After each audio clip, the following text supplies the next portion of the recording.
এক দু সময় সংসারের কাজগুলো এত ভারী লাগে যে কি বলবো। মনে হয় যেন কোনটা ছেড়ে কোনটা করব। সকাল থেকে সন্ধে পর্যন্ত যেন হাঁপিয়ে উঠি। কিন্তু কি করব বলো? আমার সংসারের কাজগুলো আমার সাথে তো আর কেউ করে দেবে না। আর হ্যাঁ, এই সংসারের কাজের কিন্তু দাম কারোর বাড়িতেই সেরকম ভাবে পাওয়া যায় না। সবাই এটাই মনে করে, এটাই তো তোমার কাজ। সকাল থেকে সন্ধে পর্যন্ত সবার খেয়াল রাখবে, ঘরের কাজ করবে। এটাই তো তোমার ডিউটির মধ্যে কিরে, পড়ে। এই আরকি। যাই সকালবেলা হোক, কি? আমি আমার সাথে কারোর কম্পেয়ার করতে চাই না। কারণ কারোর সাথে কম্পেয়ার করলে শুধুমাত্র মানসিক কষ্ট, মানসিক অশান্তি আর ফ্রাস্ট্রেশনই ভোগ করতে হয়। এছাড়া আর কিছুই পাওয়া যায় না। আমি আমার নিজের মতো করে আমার জীবনটাকে চালানোর চেষ্টা করি। নিজে যতটুকু আছে ওইটুকু নিয়ে খুশি থাকা, ওইটুকু নিয়ে শান্তি থাকা, এই আরকি। যাই হোক, কথায়, কথায় তোমাদেরকে শুভ সকালটা জানানোই হয়নি। শুভ সকাল বন্ধুরা। সকালের কাজ সেরে রান্নাঘরে ঢুকে দেখেছি শাশুড়ি মা বড়, বড় করে লাউ কেটেছে। একদম কচি লাউ ছিল।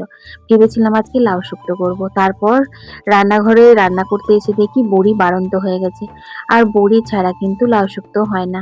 তাই একটু অন্যরকম ভাবে ভাবলাম লাউয়ের পোস্তই করে দেবো। নুন, হলুদ, কাঁচা লঙ্কা দিয়ে লাউটাকে একটু ভাপিয়ে নিয়েছিলাম।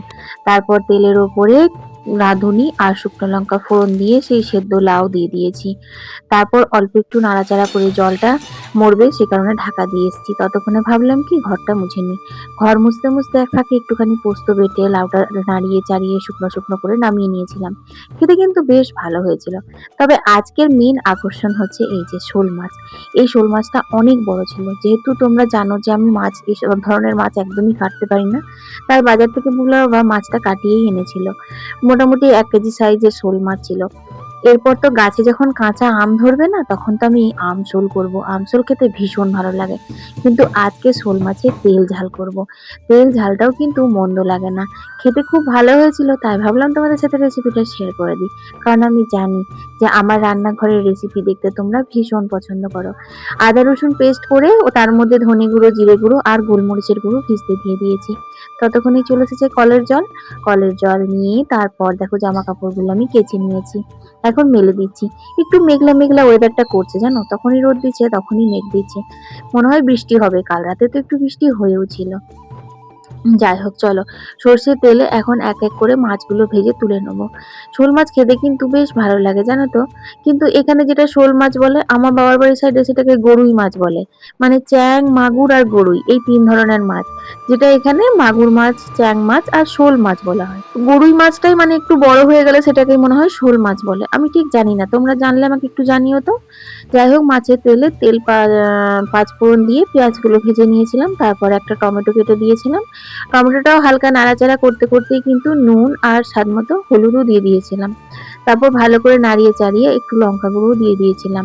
লঙ্কা গুঁড়োটা অবশ্যই কিন্তু কালারের জন্য। এর আসল ঝালটা কিন্তু এই গোলমরিচের হবে। গোলমরিচের ঝালটা খেতে বেশ ভালো লাগে। তেল ছেড়ে আসা পর্যন্ত মশলা কষিয়ে তারপর ধনেপাতা দিয়ে আবারও কিন্তু আমি বেশ কিছুক্ষণ কষিয়ে নিয়েছিলাম। এখন না ধনেপাতাটা উপর থেকে দিয়ে আর ভালো লাগছে না। পাতাগুলো কেমন একটু বুড়ো, বুড়ো হয়ে গেছে তো সেই জন্য। কষানোর সময় দিলে বেশ গন্ধটা অন্যরকম হয়। তো তারপর দেখো পরিমাণ মতন জল দিয়ে এখন মাছগুলো দিয়ে একটু ফুটিয়ে নেবো। এটা কিন্তু একদম ঝোল করব না, একদম মাখো, মাখো করব।